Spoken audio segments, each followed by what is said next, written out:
We're going to get started in just a moment, please. If you want to grab your seats.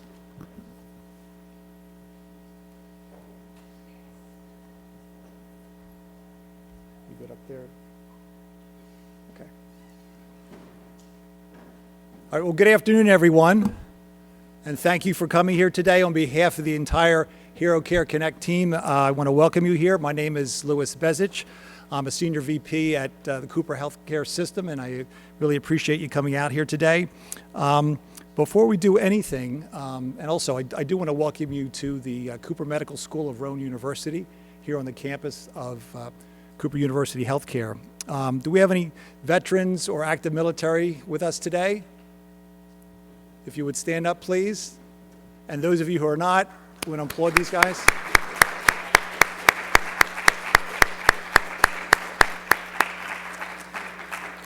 Let us, on this Veterans Day, be the first to say thank you for your service. Thank you for what you do for the country. We truly, truly appreciate it.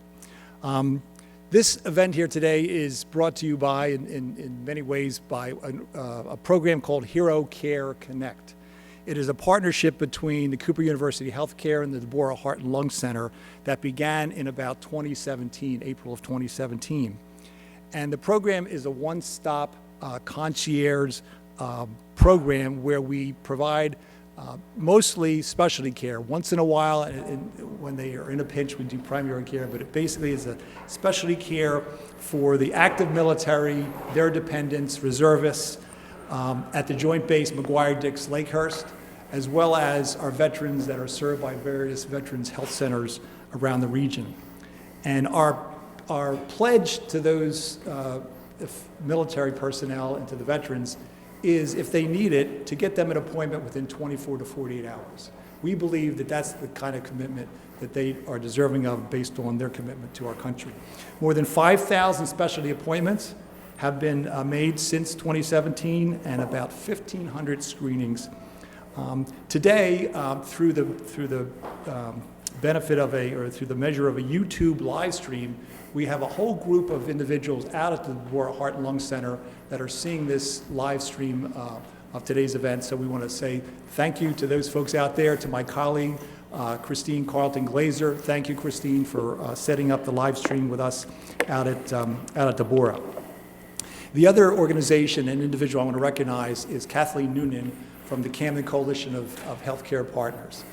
As a board member there, I can tell you that the organization is doing tremendous things, and it's through Kathleen that I was able to connect with Thor after coming to a board meeting one day saying, hey, this narrative medicine thing, it's amazing. We should do that at the coalition. And Kathleen did one better and said, well, I'll get you Thor to come to Camden. So we thank you so much, Kathleen, for all your support for today.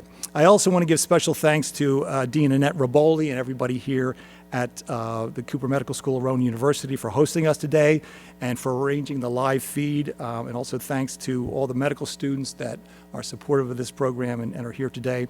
I also want to give thanks to both the Cooper and the Deborah marketing team. Guys, thank you for all you've done today, and their respective IT teams that helped this live stream come together today. So with that said, one of the things that we pride ourselves on at Hero Care Connect is looking to the future, right? We work hard to deliver great specialty care for our military folks and our vets, but we always want to be one step ahead and look to what's coming up next. And we do a lot of programs where we've looked at compassionate care and what we call cultural competency, because we think that's real important as we develop our skills in serving this unique population.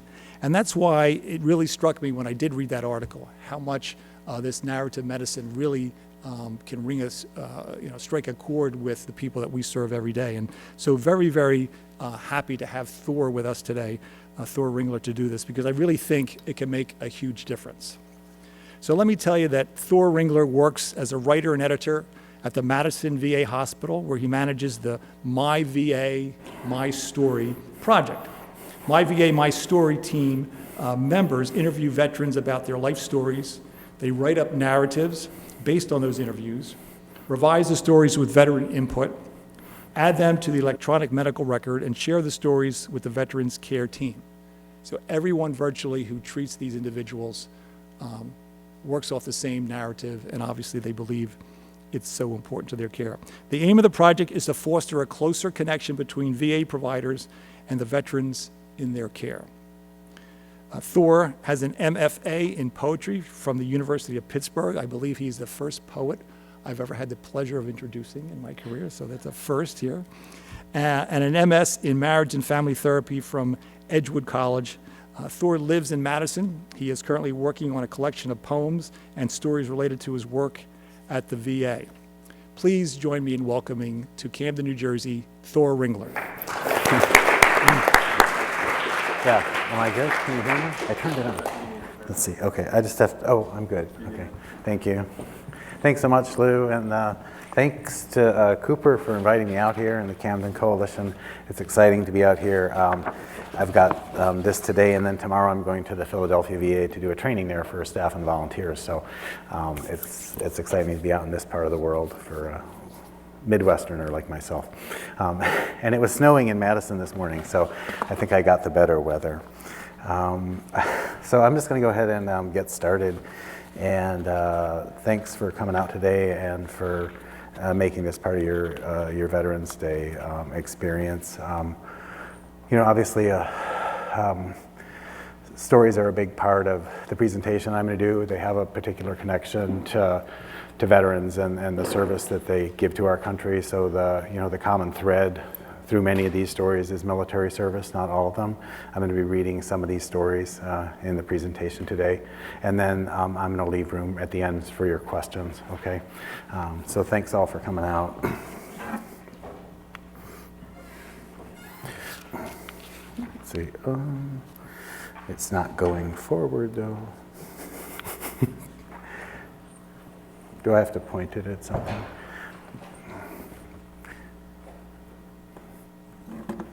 Oh, okay, thank you. All right, let's start with a hospital bed. This one is empty. Can you guys see the screen okay? Yeah. Can we turn down the lights a little bit? Is it possible to turn down the lights a bit? Yeah. Okay. Is that better? Okay, all right. Let's start with a hospital bed. This one is empty, or it seems to be. But if we take a moment and start to listen, we hear a voice. And if we take another moment and listen again,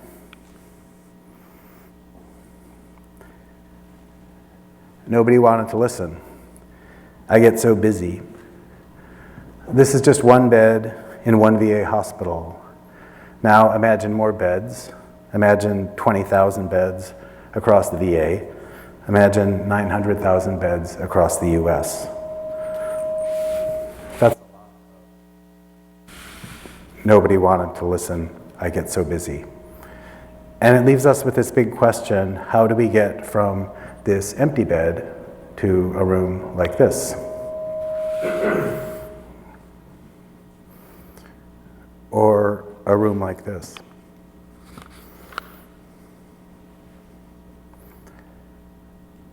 Or this? We get there by listening, and today I'm going to talk about one way we can do that listening. It's a VA program called My Life, My Story. My Life, My Story personalizes the veteran healthcare experience by interviewing vets and adding a written account of their life story to their medical file. We all know that stories are important. We grow up with them.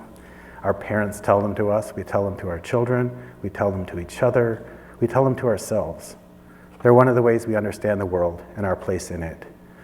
So it makes sense to ask the question, if we put stories, patient stories, into our healthcare culture, will it change it somehow? Give it more meaning, give it more humanity. And that's the question that we've been trying to answer at the VA for the last 6 years. And it all really starts with listening. So now we're going to take a couple of minutes and do some listening. So what I'm going to have you guys do is an exercise called Listening for Loss. And so what I would like you to do is pair up with another person in the audience. Someone who's next to you. It's can be someone you know, someone you don't know, and we're going to take like 7 minutes to do this exercise. So if you can find yourself a partner, someone to share a story with. You might have to move.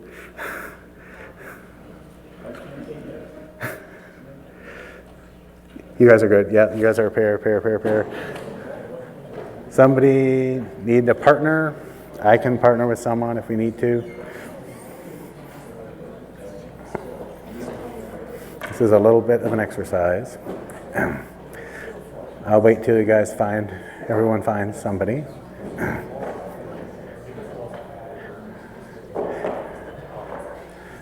Does everybody have somebody? Someone need another listener? Do you need someone?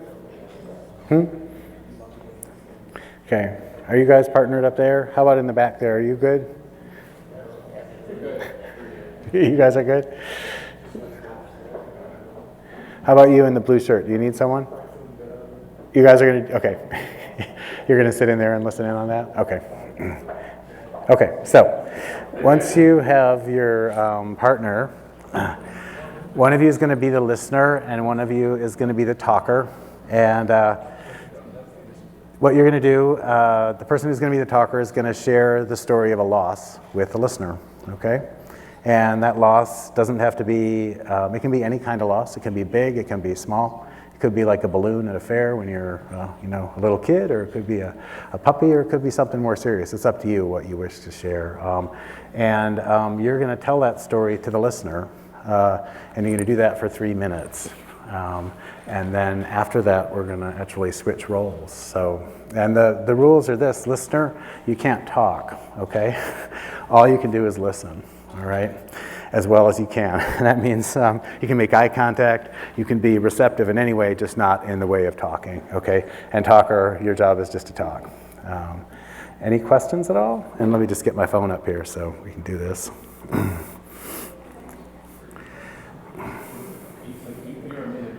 Okay, so we're gonna start and we'll go for 3 minutes. Okay, ready? Get set, go.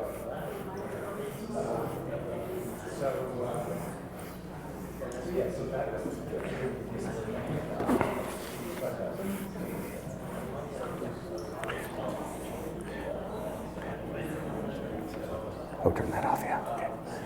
Feedback, yeah. Somebody move this up a little bit, sure, go too. ahead. Sounds like you're Oh, yeah, it's probably like 2. pretty tight. Yeah.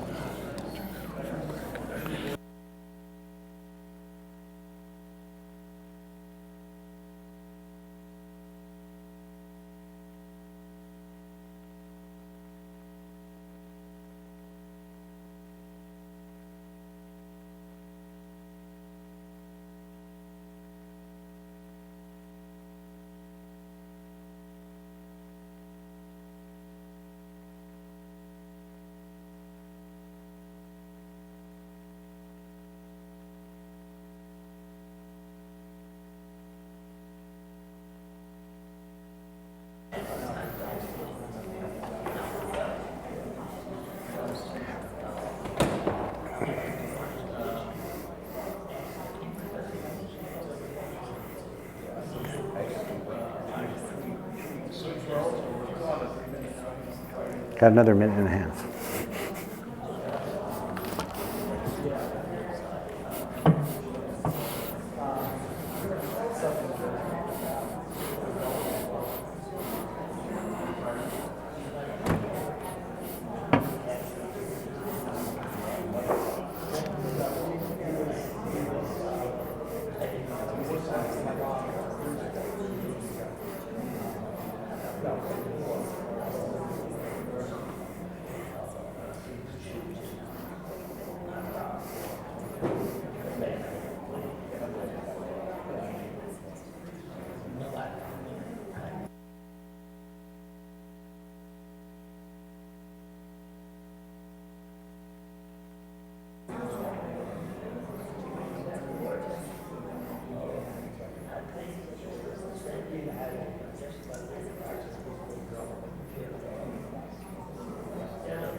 Okay.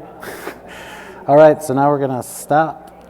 And so now you guys are going to switch roles. So the person who was listening is now going to become the talker, and the person who was talking is now going to become the listener. And we'll do the same exercise for 3 minutes. So you guys will just do role switching. Okay? Ready, set, go.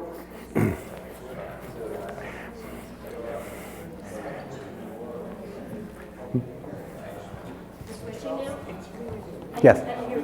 Oh, yeah.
Okay, that's 3 minutes. All right, so we're done. I don't know what that sound is. I don't think it's coming from me. Hopefully not. So I just wanted to ask people just a bit about how that experience went for you. How many people were able to listen without talking? Oh, wow, you guys are good. I'm never able to do that, so good job. What was it like being the talker during your talking role? How was that for people? What? You were vulnerable. Okay. And how about when you were the listener? What was hard or easy about that? Yeah. Okay. Yeah. So it's like you just wanted to jump in and get more detail, right? Yeah. Yeah. It's really hard to sit back and not jump in like that. Anything surprising about it to you? Doing this? Yeah. Right.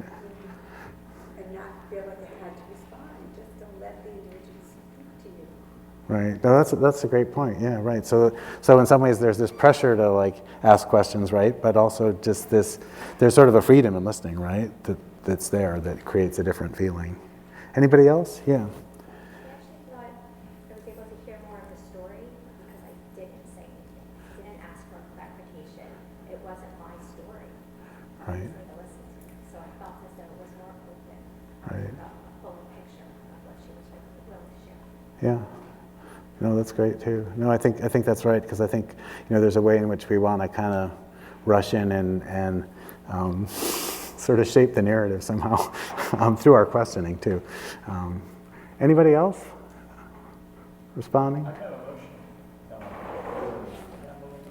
Yeah, and that was unexpected. Yeah. Anybody else experience emotion during this? Some. Kind of, given the setting and the reason we're all here, there was like an openness that one may not have in another setting. Right. Kind of very Right. Yeah. Yeah. So I just do that exercise just because I think it's a good way for people to kind of think about how we do the listening for this project. And it's not like we have like a rule like you're not supposed to ask questions, because obviously we're interviewing people, but just that idea of what you can gain when you're talking to someone if you don't ask questions sometimes. And you hold back in that kind of awkward silence, which may be uncomfortable for you. Sometimes what has to be said can only come out if you don't say anything. So anyways, so talking a little about listening now. So we're going to talk about the VA, and for those of you who aren't familiar with it, this is CPRS. This is the computerized patient record system. It was actually the first electronic health record in the U.S. And if you're not a healthcare provider, imagine that you spend much of your working life looking at patient records on a screen like this. But today, your first appointment is Charlie Johnson. He's a new patient. There aren't any lab results, and he hasn't had any recent appointments.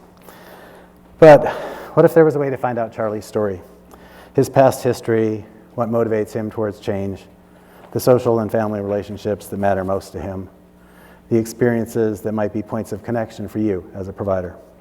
You notice a strange entry up in the posting section, my story, and you click on it. A note pops up, and you start reading Charlie's story. My best friend growing up was William Baldwin. He was a farmer's son. He used to have pitchfork fights in the haymound with other kids. They would throw pitchforks at each other to see how close they could get to the other guy, until they got caught. His parents weren't too happy about that. Bill and I went to school together in a small town in Michigan, all through grade school and high school. We graduated in 1963. Bill worked at an animal hospital, but he got another job. He asked me if I wanted his old job, so I went out and talked to the veterinarian and started working there as an assistant. Bill and I both got drafted in 1965. We were the first two to get drafted from our town. They didn't have the buddy program at that time, but we went through basic training together in the same company in Fort Knox, Kentucky. After graduating from boot camp, we flew home together and then flew back together to AIT training at Fort Rucker, Alabama. My MOS was helicopter maintenance, and I was a crew chief. Bill had the same MOS. We received our orders to go to Vietnam. This was early in the war, and we served as so-called advisors. If we got fired on, our pilot had to call up through the chain of command to get permission to return fire, and if we got permission, it all had to travel down through the chain again. Needless to say, there was a lot of static on the line when we were getting fired on. It was right around Thanksgiving time when we had a mission come up. We actually ground all the nomenclatures and serial numbers off the helicopter. It flew into the DMZ with a Special Forces unit. They were dropped off for a 1-week reconnaissance, but it only lasted 3 days. We got the word that they needed to be evacuated immediately. The crew chief who was supposed to go was busy, so they asked Bill, and he agreed. Usually they would send a gunship along on these missions, but because we were unofficially across the border, they didn't. When they flew in to pick up the guys, they were ambushed. They shot the pilot first, then the co-pilot, and when the co-pilot got hit, we could hear him say to Bill over the radio, "It's all up to you." Bill, he leaned out as far as he could and fired, and he took a lot of them with him, but he was killed. I still remember something that Bill said before we went to Vietnam. We had gone home on leave from AIT training, and we were on our way back to Fort Rucker. When I got to the airport, he was sitting there by himself. I asked him, "Where are your folks?" And he said, "Well, they left." I told him, "Come on out. My folks are here. They're not leaving till we do." And he says, "All right." So we went out and shot the bull a little bit. When our plane came in, my mother said, "Well, goodbye." And I told her, "No, it's not goodbye. I'll see you later." As soon as I said that, Bill spoke up. "I'm not coming back." His memorial service was in the States, and I asked my commander if I could go. I explained to him about us being so close. He looked me straight in the eye and said, "Johnson, I can't allow you to go. If I did, odds are that you'd never come back." I was madder than heck. But looking back on it, I can see that he was right. I did visit with Bill's parents when I got home. I remember his mother thanking me and giving me hugs. I used to stop by 3 or 4 times a year just to visit. My folks took pictures of the color guard at his funeral, and I still have those at home. I left Vietnam in February 1963 and was stationed at Fort Bragg, North Carolina. While I was there, they promoted me to Specialist 5th Class. I was really proud to make E5 in 2 years. I left the Army in 1967 and went back home. My homecoming was a heck of a lot different than what it is now. I'm glad to see that people finally woke up and started treating men and women in the forces more decently than what we had to go through. I came back and started working at the animal hospital again.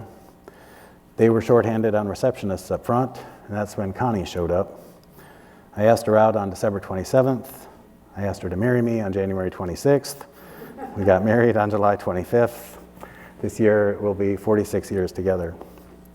That's not bad for meeting in an animal hospital. We're blessed with 4 children, 2 sons and 2 daughters, and we have 6 grandkids. The youngest will be 8 this year. I went to trade school to become an electrician and did that for many years. Connie got a degree in fine art and worked as a graphic artist. In 1990, we moved from Michigan to Wisconsin. I got hired to do the electrical work on a new paper mill. I started having trouble at my job, though. I was a foreman, and I used to be able to look at blueprints in the morning and tell my crew what to do all day. It got to the point where I had to carry the blueprints with me. Connie had read an article on PTSD and wondered whether it might be that. I wasn't willing to listen at first, but one day I woke up and told her I need help. My doctor said I should get it checked out at the VA. I was diagnosed with PTSD in 2003, and I now have a service-connected disability rating. Around that time, I also got cancer and recovered from it. I've had lip cancer, kidney cancer, esophageal cancer, thoracic, and prostate cancer. Most recently, they discovered lung cancer and removed it surgically. I owe a lot to the VA, and the doctors here in Madison are A+ in my book. I get so tired of the media. They always hop on stories of how bad the VA is. They don't hop on the good stories. My youngest daughter went into the Army. She was in for 8 years and deployed to Afghanistan. My second son went into the Army and served in Iraq and Afghanistan. He's totally disabled also. He's got TBI. A roadside bomb hit their unit, and someone fired a mortar at him that missed him by only 6 feet. His long-term memory is good, but his short-term memory is gone. He has to write everything down, and his wife goes with him on appointments. His middle name is William, after my friend.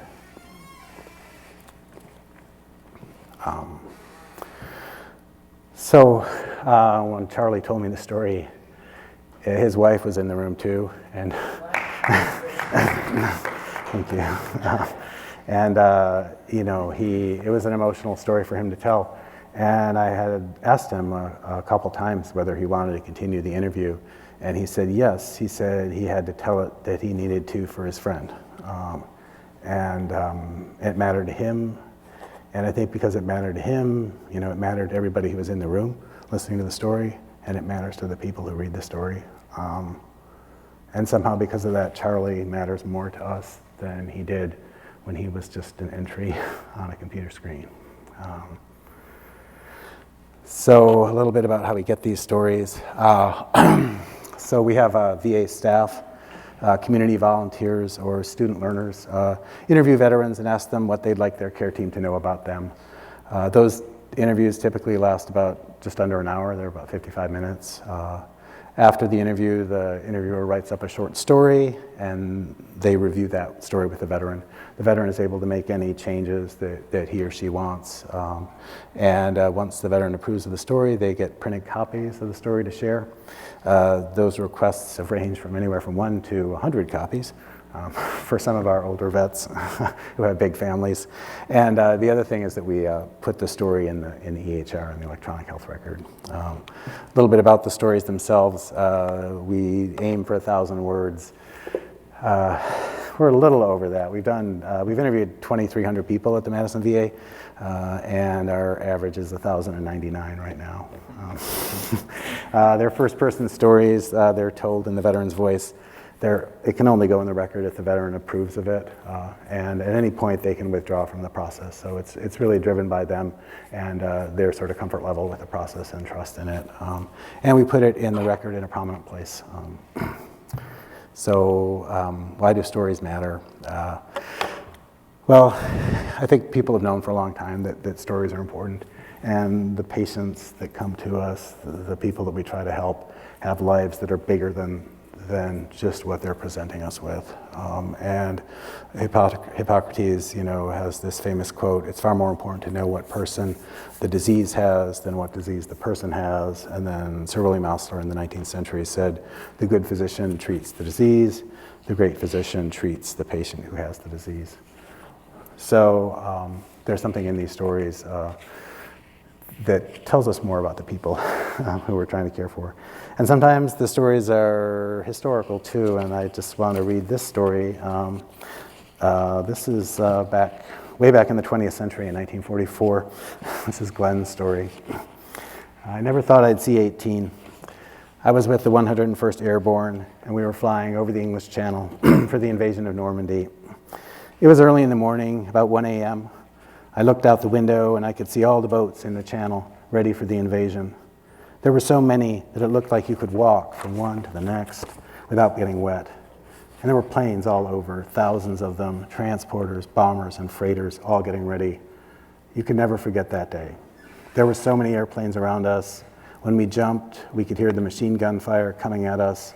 It was like the 4th of July. It was the first time any of us in the airplane had been in combat, and it was the first time the pilots flying the planes were in combat. It was very exciting. Planes were hit by anti-aircraft fire and were going down all around us. None of the guys I knew was hit when we parachuted.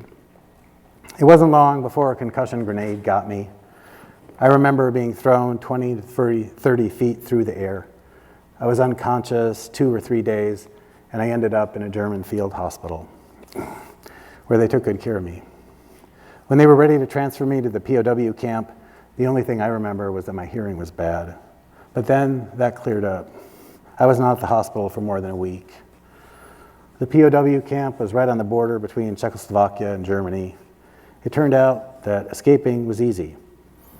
Most people think of barbed wire and tunnels, but we walked out the main gate with a guard, a donkey, and a cart. They had asked for volunteers for wood cutting, and me and a couple of buddies, George and Wally, offered to go right away. It was the day after Christmas, and it started snowing heavily when we were out in the woods. I told George, "I don't know about you guys, but I'm going to take off, because in 5 minutes, they won't be able to find our tracks. I just can't stand this anymore." I started walking away, and all of a sudden, the 2 other guys were right there with me. The guard was in his 70s, and he didn't want to be there any more than we did.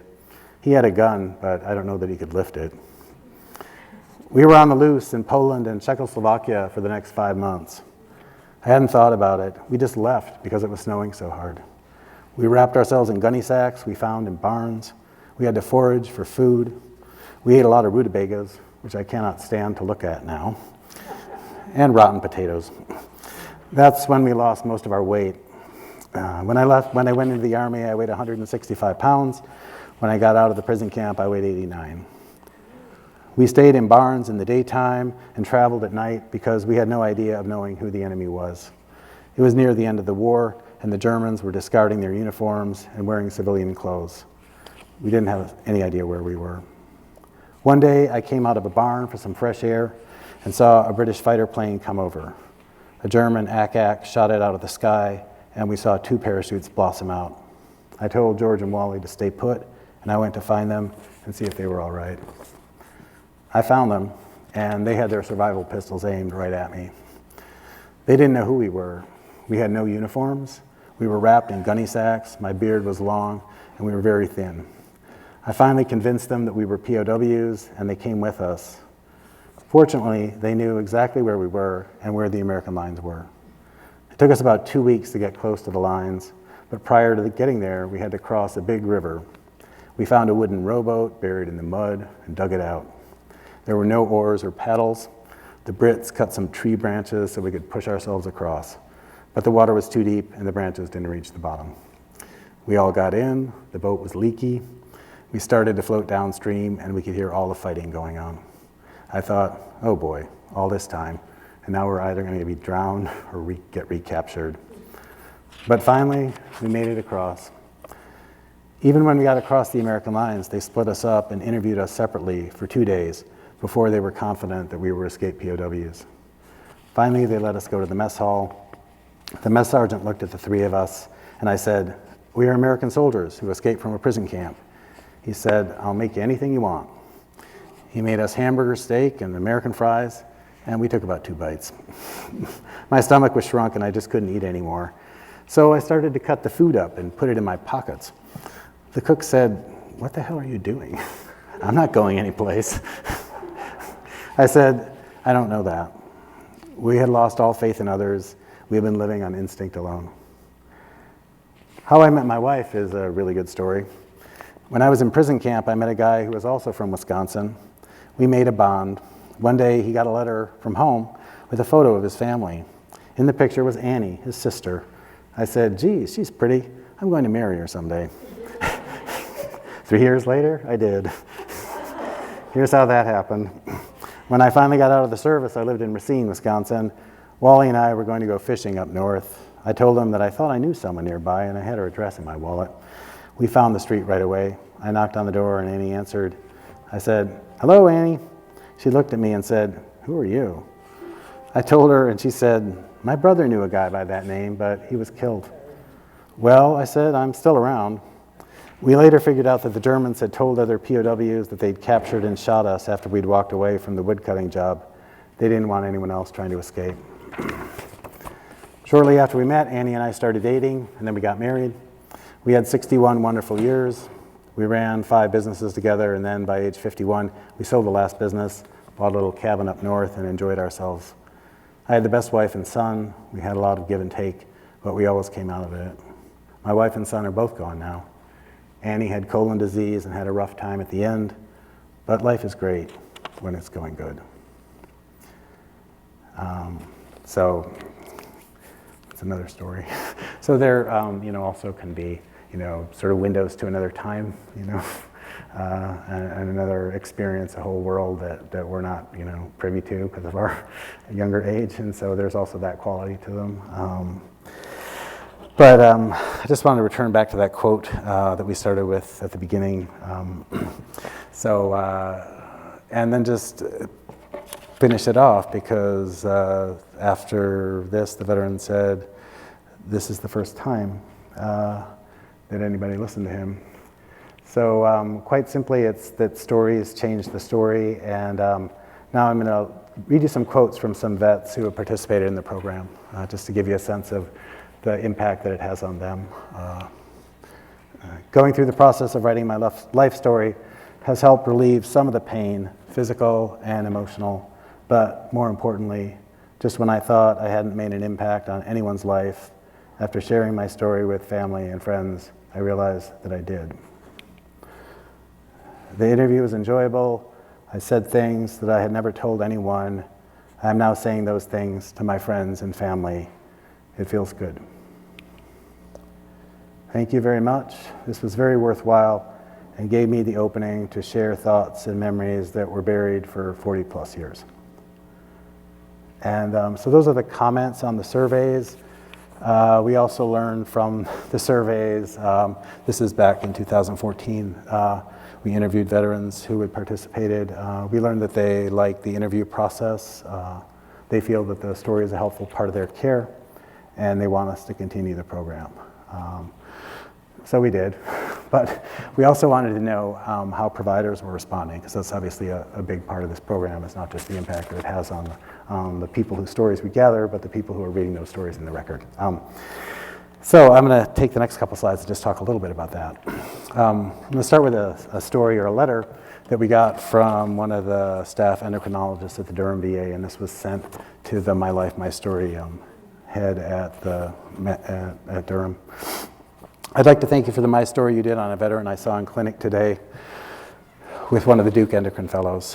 When we reviewed the medical part of the record, he was 61-year-old male, history of diabetes management, previous glipizide, A1C 11.9, 1027, now on insulin, without known complication, PTSD, MDD, chronic pain, on methadone, OSA, SP, UPP, on CPAP, recent hospitalization for empyema, presenting for ongoing management of his diabetes.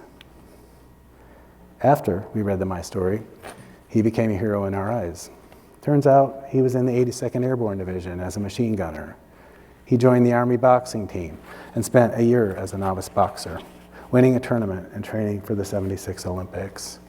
He was a cook in Afghanistan, and with only 11 helpers, he cooked for 11,000 soldiers. He still cooks for his wife.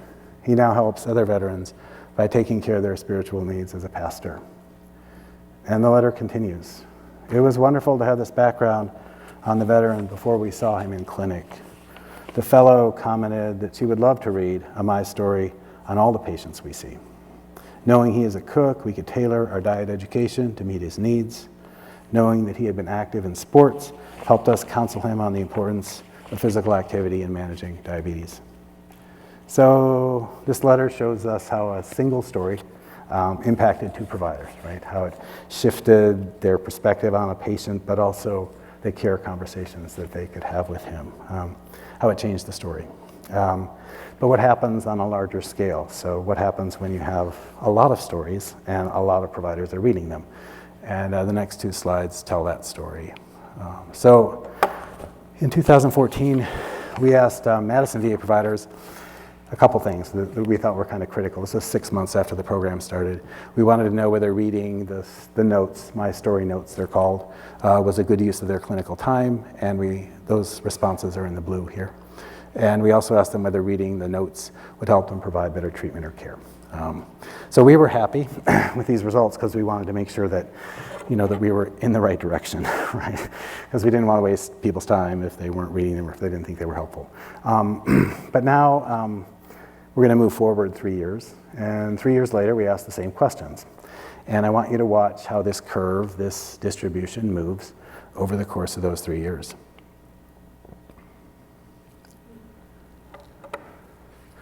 So stories can do more than change a story or change the story. They can change the culture, right? They can change the culture of your clinic, the culture of your hospital. They can change the culture of your healthcare system. And a little bit about our program within the VA and how that's slowly growing and changing the culture at VA. We started in 2013 at Madison. That was the pilot program. A year later, we trained our first community volunteers. In 2015-16, we expanded to 6 sites. We did our 1,000th story. We started doing training workshops. In 2017-18, we were selected as an innovative project that was earmarked for national implementation. And then in 2019, this year, we are up to 50 VA medical centers, and we've interviewed 4,500 vets so far. So that's where we're at. And And so just to finish off, I just say, how do we get better health care? We get there by listening. We get there by making the time for listening, by saying you matter, your story matters, you matter to us. That's it.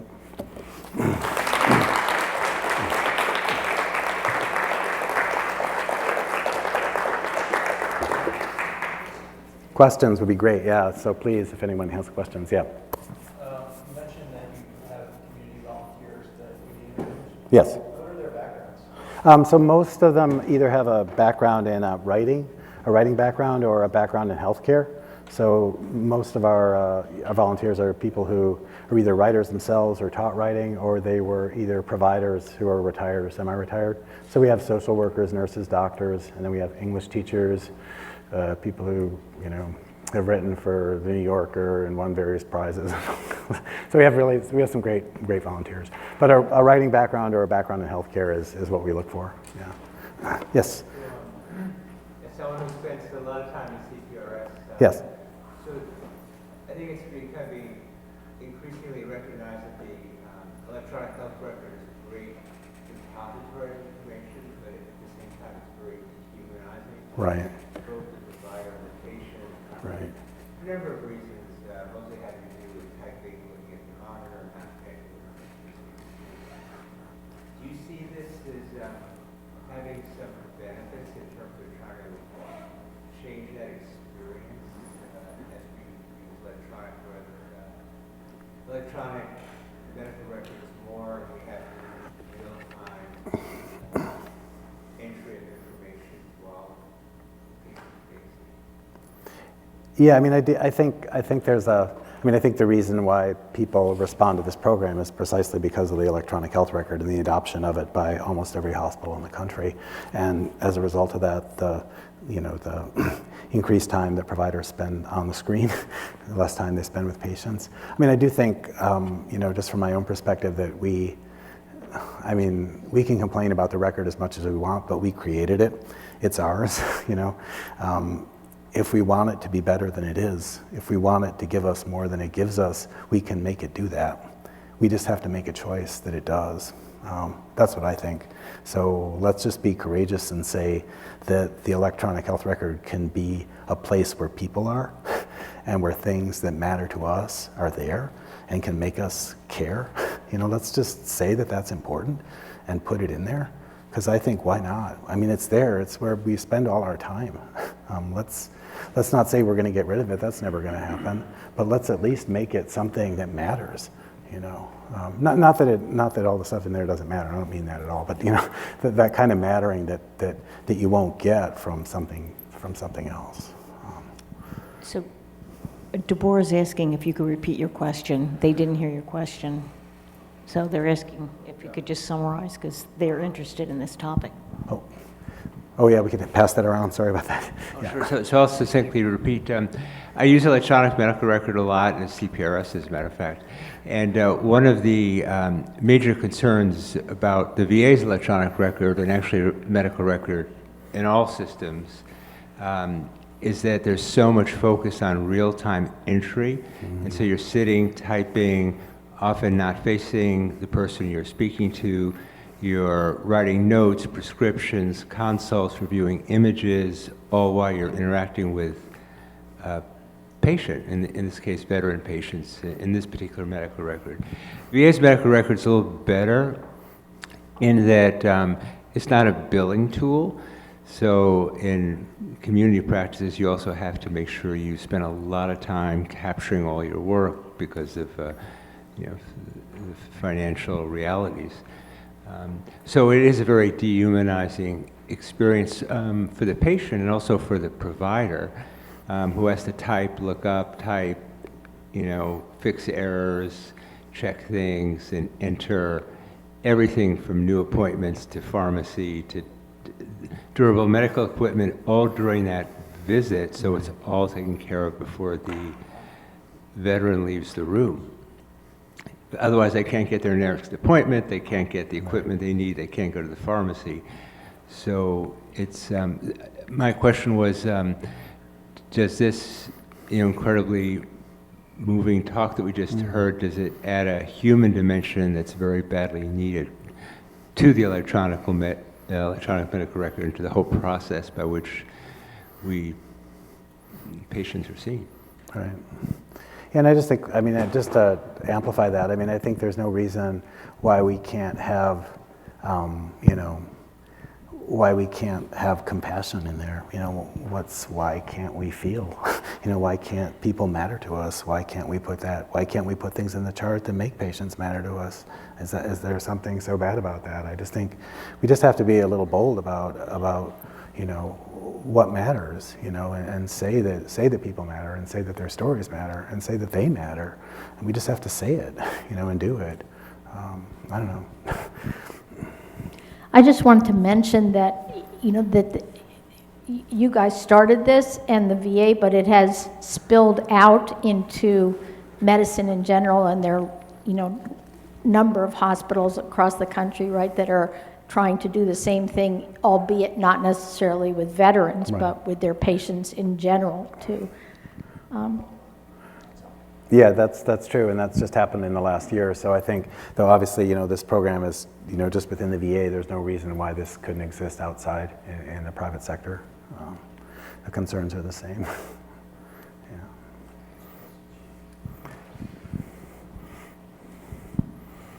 I was just interested, as far as incentive to use this in practice, if there was any consideration or any thought about putting together a study looking at participants maybe versus non-participants in patient outcomes. Yeah, so we haven't done that yet at the VA with our program. So we've just done the survey part of it. I know of at least one study that's going on right now at, but it's not with the VA. It's the University of Colorado. A nurse scientist who came out and got trained in our protocol. So she's actually running an NIH grant right now, looking at this intervention and seeing if it has health outcomes. I think it's with, I can't remember the exact population, but there's actually studies being done right now to see if it affects things clinically. Thank you. Yeah.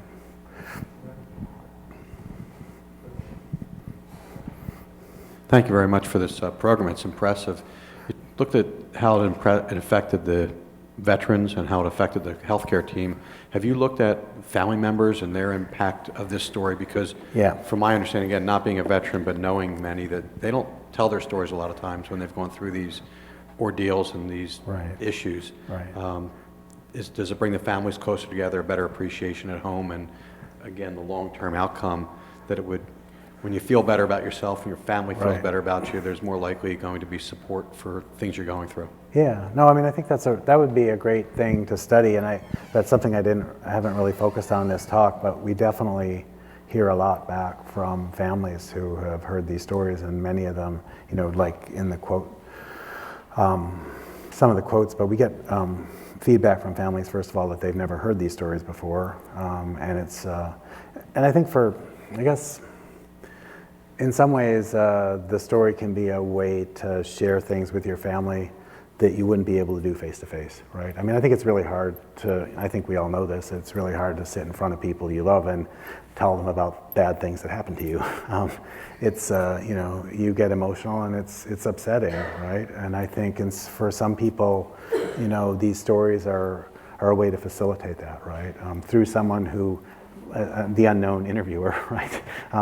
You don't have to worry about hurting their, feelings or, getting them upset. You can tell the story to them, and then you have something that you can share with your family that at least tells a little bit about what you went through. So I think there's a way in which, history and also like important personal history is conveyed through these. Yeah, and we do get, I think a huge part of it is being able to share the story with your family. Not everybody does, but almost everyone. I think our average is like five copies for every story, I think. Yeah. Another question? I think this is a pretty innovative concept, and it really brings in the human element to things. So just looking at the person, their family, and their life as a whole. So that's very cool. It's something that I've done throughout patient care and just rounding on patients, and different hospitals I've worked at. So I think this is something that definitely needs to keep going through. And I guess my question to you is, how can we bring some of that here to Cooper and pilot? You know, and I think we need to do it, and it's our duty and obligation to do that. So. Yeah. Well, I think Dr. Feingold can talk I'm going about to that a answer little the bit. question. We have started the project here. So what we've done so far is have a group of fourth-year students who are in the Gold Humanism, Society, who were selected, and they are starting to do this very project, and we're, sort of working out how we're going to make that happen more. I actually was able to get a hold of Thor before he came, and he met this afternoon from 2 to 3 with a group of fourth-year and third-year students, and I think we've had 5 interviews done thus far. So, we're on the road. And I think, I think it's great that you feel, that would be a positive thing. I'd actually talked to Dr. Chavonis about trying to, in particular, interview veterans, and so, but at that point, I didn't know how to identify, where they were in the system. But, our goal is to really do this in a broad way. I'm really interested in the aspect of, people talk so much about trying to teach medical students to preserve their humanism and, the impact this can have on medical education of the medical students in particular. So during that, especially during that 3rd year when they really, seem to, at least in a lot of studies, lose a lot of their empathy.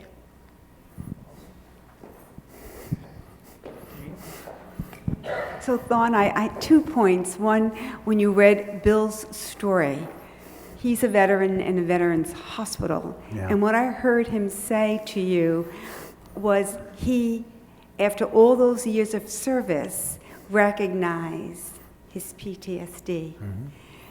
In the American Academy of Nursing, we have a program called Have You Served? Mm-hmm. It took him almost his lifetime because someone asked him his story. Mm-hmm. What we're trying to encourage providers to do is ask patients, particularly those in the civilian component, have you ever served? Mm-hmm. And we're now beginning to correlate their service to their illness, their diseases, 5, 10, 20 years later. And it's that simple question that we begin to understand the symptoms that these individuals manifest. I'm the dean at the Rutgers School of Nursing. If you ever want veterans, you can come to Rutgers. We are Purple Heart University, the only one in the state of New Jersey. We have over 450 students who are veteran students who need their stories to be told.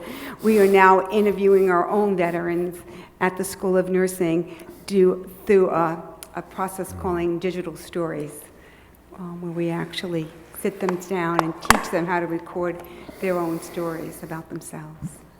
Great.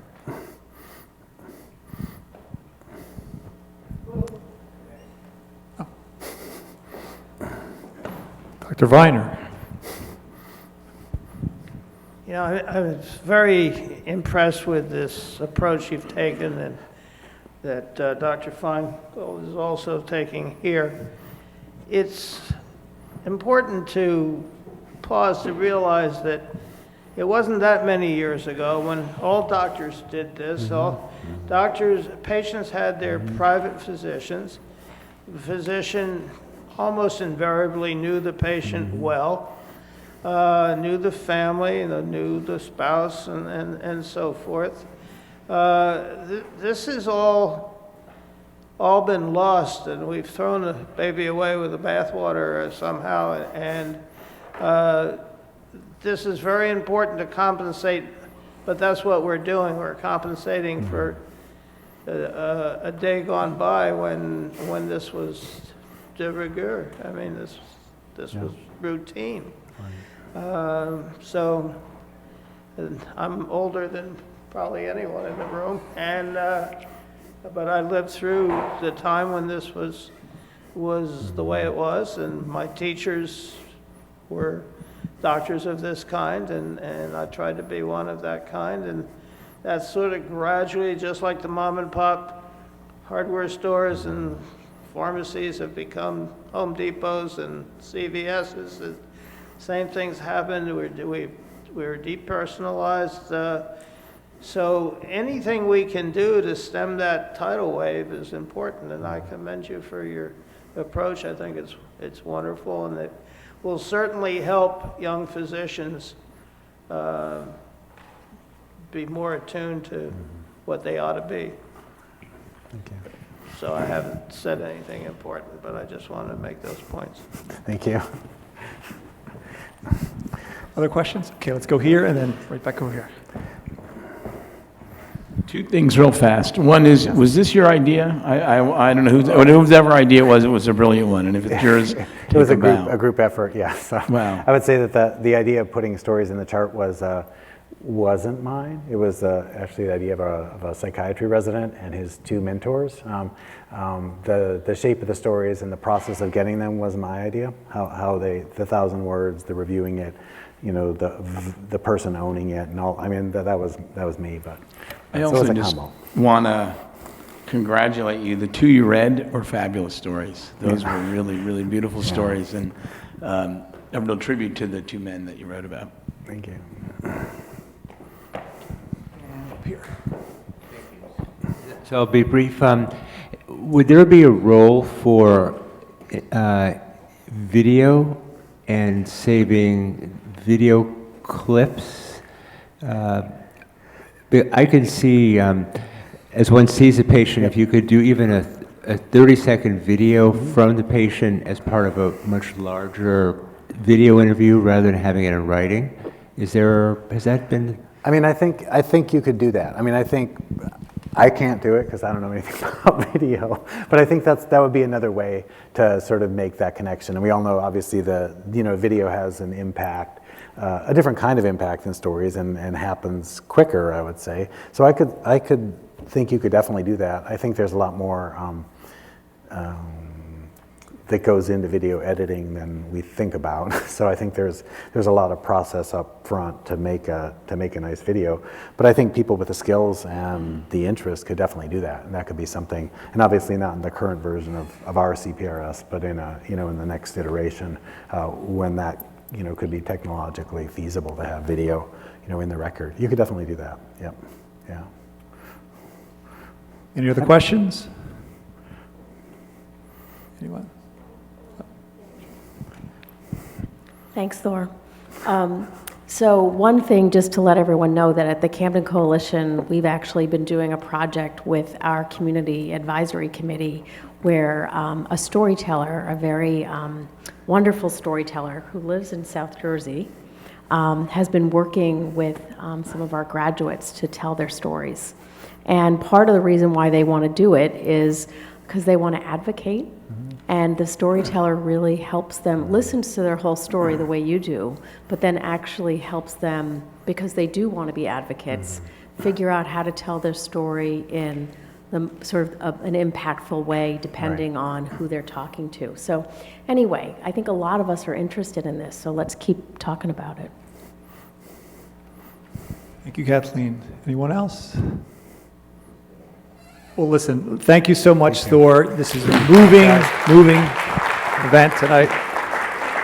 Thank you all for coming. Thank you to our folks at the board, our Hero Care Connect partners. Have a great night. Thank you. Thank you. Great job. Yeah.